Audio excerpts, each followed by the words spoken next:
안녕하십니까. 5월 12일 월요일 MBC 930 뉴스입니다.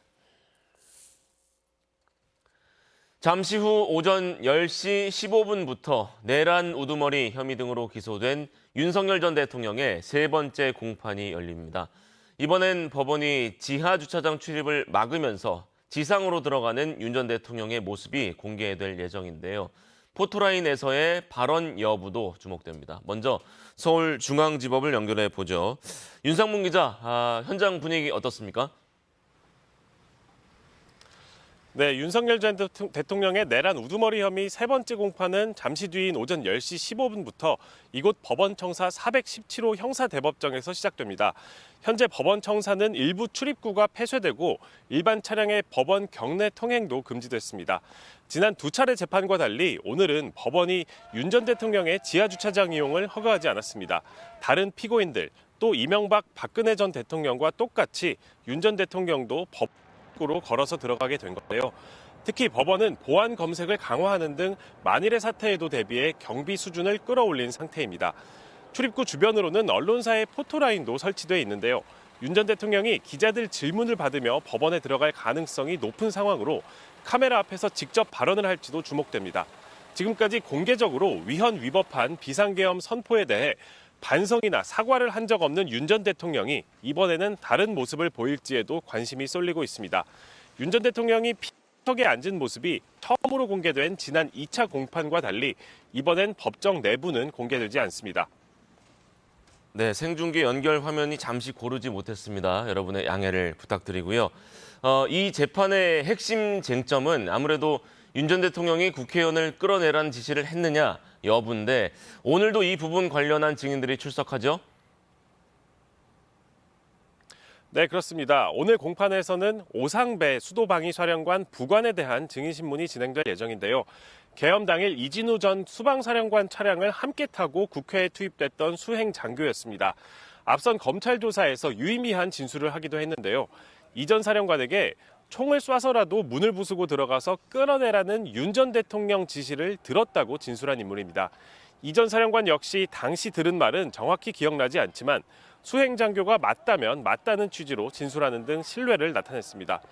윤 전 대통령의 지시 내용이 간접적으로 확인된 건데 윤 전 대통령 측은 재판 내내 그런 지시를 한 적이 없다는 입장입니다. 오후에는 박정환 특전사 참모장 증인신문도 계획돼 있는데요. 당시 곽종근 전 특전사령관과 특전사가 맡았던 임무들을 중심으로 신문이 이어질 것으로 보입니다. 지금까지 서울중앙지법에서 전해드렸습니다. 21대 대선 공식 선거운동이 새벽 0시부터 시작됐습니다. 총 7명의 후보가 중앙선관위에 최종 후보 등록을 마쳤는데요. 민주당 이재명 후보는 서울 광화문 광장, 국민의힘 김문수 후보는 서울 가락시장, 개혁신당의 이준석 후보는 전남 여수에서 본격적인 선거운동에 돌입했습니다. 지윤수 기자입니다. 다음 달 3일 제21대 대통령 선거를 앞두고 22일 동안의 공식 선거운동이 시작됐습니다. 중앙선거관리위원회에 등록된 후보는 기호 1번 민주당 이재명 후보, 기호 2번 국민의힘 김문수 후보, 기호 4번 개혁신당 이준석 후보 등 총 7명입니다. 이로써 이번 선거는 이재명 대 김문수 대 이준석 3파전 구도로 치러지게 됐습니다. 오늘부터 후보들은 공개 장소에서 유세차와 확성기를 이용해 연설할 수 있고 선거 홍보 음악 활용과 현수막 게시도 할 수 있습니다. 2월 2일 자정까지 공식 선거운동이 가능한 가운데 오는 29일과 30일 사전투표가 진행되고 본투표는 다음 달 3일 오전 6시부터 오후 8시까지 실시됩니다. 민주당 이재명 후보는 아침 10시 윤석열 전 대통령 탄핵을 이끈 공간이란 점을 고려해 서울 광화문 청계광장에서 출정식을 엽니다. 이어 경기 성남 판교, 화성 동탄, 대전 등에서 혁신산업 종사자를 만나고 반도체를 주제로 집중 유세에 나섭니다.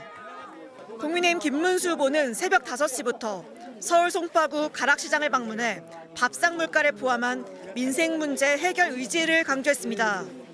오후에는 대전 현충원을 방문한 뒤 보수 텃밭인 대구 서문시장에서 지지층의 표심을 공략할 예정입니다. 개혁신당 이준석 후보는 오늘 0시 전남 여수 산업단지를 방문하면서 후보들 중 가장 먼저 선거운동 일정을 시작했고 이후 서울연세대학교와 광화문에서 집중 유세를 펼칠 계획입니다.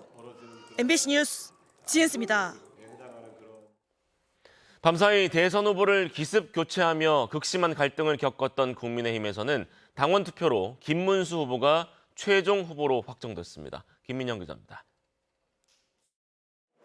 6.3 대통령 선거를 위한 후보 등록 마지막 날, 국민의힘 김문수 후보가 중앙선거관리위원회를 찾았습니다.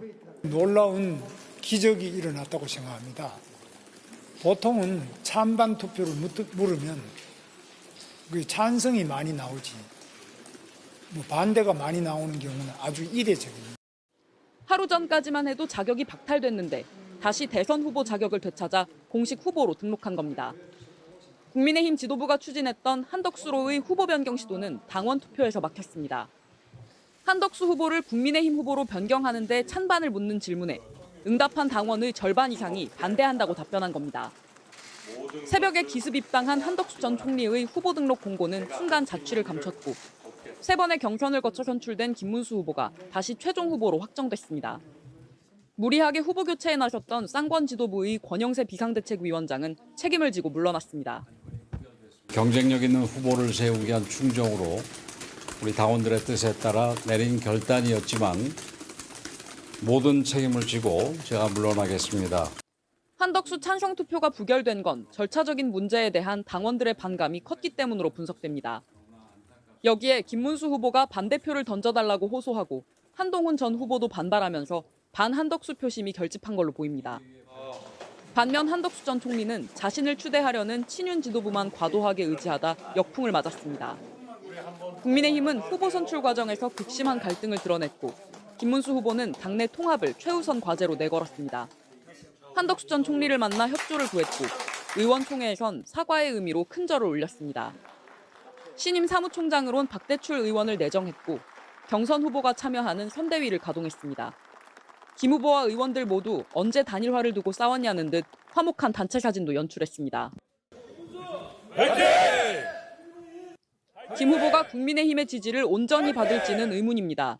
윤석열 전 대통령 탄핵에 반대 입장을 고수해왔고 부정선거론 등 극우 성향을 보여왔다는 점에서 대선 기간 동안 민주당은 물론 당내 친한계의 사과 요구 등에 직면할 걸로 보입니다.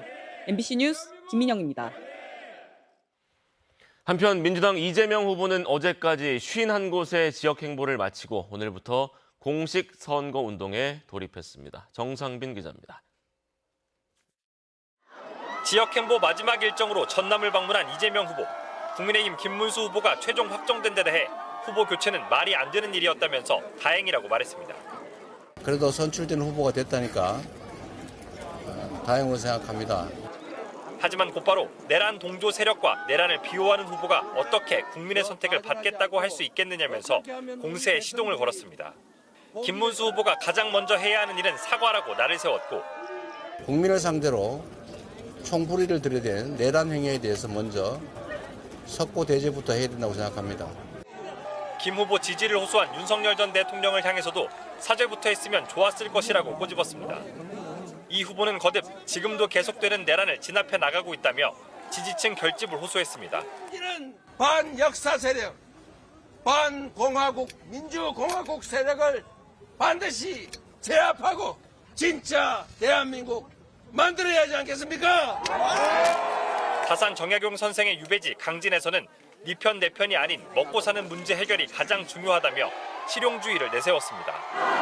그런 조선의 위대한 학자 정약용 같은 사람들이 정치를 해야 되겠죠? 이재명 후보는 전남 화순을 시작으로 강진과 해남, 영암 등 한나절 만에 4개 지역을 돌았습니다. 농업 인구가 많은 전남을 방문한 만큼 쌀과 식량작물 가격을 안정시키고 농업인 퇴직연금을 도입하겠다며 농가를 겨냥한 공약도 제시했습니다. 민주당은 또 대표적 비명계 인사인 박용진 전 의원을 중심으로 국민화합위원회를 공식 출범시키며 당 안팎의 통합을 강조했습니다. MBC 뉴스 정상빈입니다. 네, 잠시 후 뉴스 특보를 통해서 윤 전 대통령의 재판 관련 소식 전해드리겠습니다. 930 뉴스를 마칩니다. 여러분 고맙습니다.